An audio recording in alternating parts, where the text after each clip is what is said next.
Hey, this is Jim at FreeChartVideos.com, using time-honored techniques to understand modern markets. This video is for educational purposes only. Don't use it as your sole form of investment advice. I can draw lines on charts, but only you can draw your own conclusions from your own due diligence and make investment decisions that are suitable for your financial situation. I'm not a licensed professional, just a guy that draws lines on charts. Let's look at the S&P after the close on January 7th, 2011. The first thing I want to show you is I have somewhat simplified the chart. I've gotten rid of a bunch of the lines that were working a while back. I have drawn what I would call a rock bottom support line here. That is this gray line, and I drew that because it is over the bottom here, the bottom right shoulder, and the very bottom of this inverse head and shoulders. And I've noticed that this line and this line drawn over the peaks, while we were really kind of climbing up in a steep ascent, they're parallel. So does that mean this is going to hop on up here to 1600? Nah, I don't think so. Don't get your hopes up.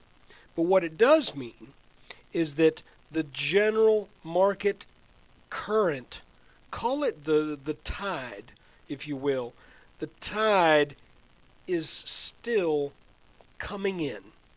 So I'm just looking for patterns at this point.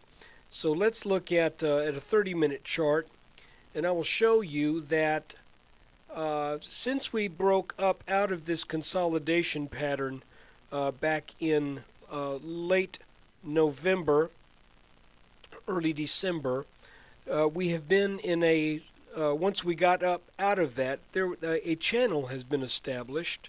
It has been working for about a month. Let me rescale some things here so we can get a little bit better look at it. There's our channel. Been working for a little bit more than a month, and we've been watching this line and this line, and it becomes very clear that when we get a touch on this line, it's going to sell back. We got a touch here, it just went sideways. We got another touch, and what's happening now? Well, we're getting some whipsaw action. We're getting a little bit more going on a daily basis than what we were seeing from about the middle of December through to the beginning of the year. And this is understandable because, I mean, you get that nice big up day on the 3rd, on a Monday of this week, and that sets up now a backlash, and then a front slash, and then going sideways. But let's look at things on maybe a 10-minute scale, because there's some stuff going on. And the first thing I want to notice is, or make you notice, is that I noticed there was this little tiny inverted head and shoulders back on Tuesday that worked beautifully, pushed us back up exactly where it said we would go. We came back, tested that neckline for support. Folks, that's where that line was drawn. I did not move it. And then tested it again. I actually tried a couple times. Tested it again today. Looked like it was going to head up. Then broke through it. And did not really pay a whole bunch of attention to this orange line here. It got a little bounce, a little under it.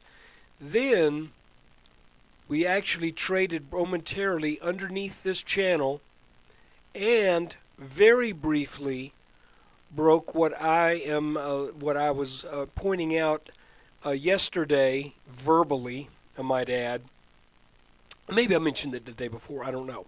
But this line right here that is the old resistance line from back late December, they got taken out on Monday, tested here. That line also momentarily gave way.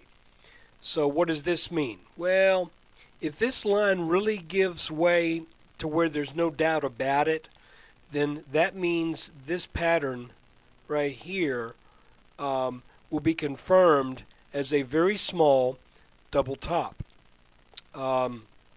And I'm not saying that is going to happen, but if it gives way, and what I'm talking about is if we get a close that is decisively under this line, then then we're gonna sell off for a while. That will signal the end of this channel working, and either we go sideways for a bit, sideways down, but this nice run that we started off at the beginning of December will be entering either a corrective or a consolidation phase.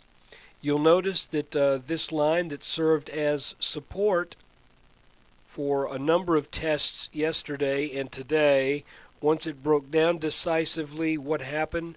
Well, now it looks like at the end of the day it may be giving resistance. Now, this move is still kind of a straight line.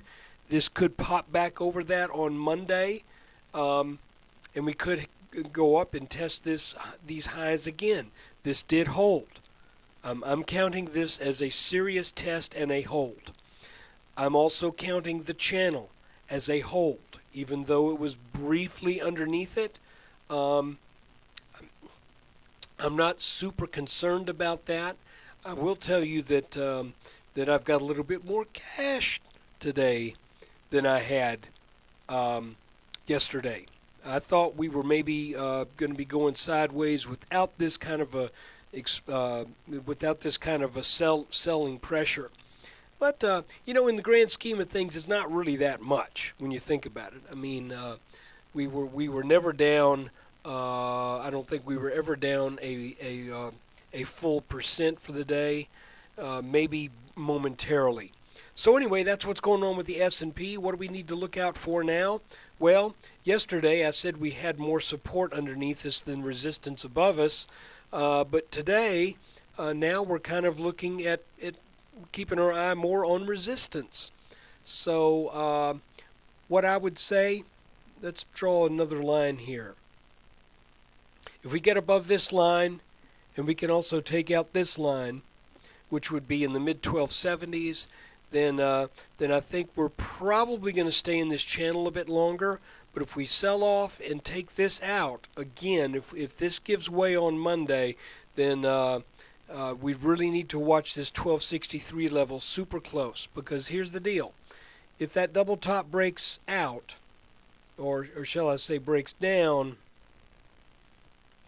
then we are looking at a move to under 1250. And that could also set off a move even lower than that. That would be just the minimum expected move. We got pretty strong support down here at 1228. Excuse me, that was lunch. I would expect that to hold. It at least provide a bounce. But let's just keep our eyes on it. That's the S&P update for today. As always, I would appreciate it if you get a chance. Stop by the website, freechartvideos.com.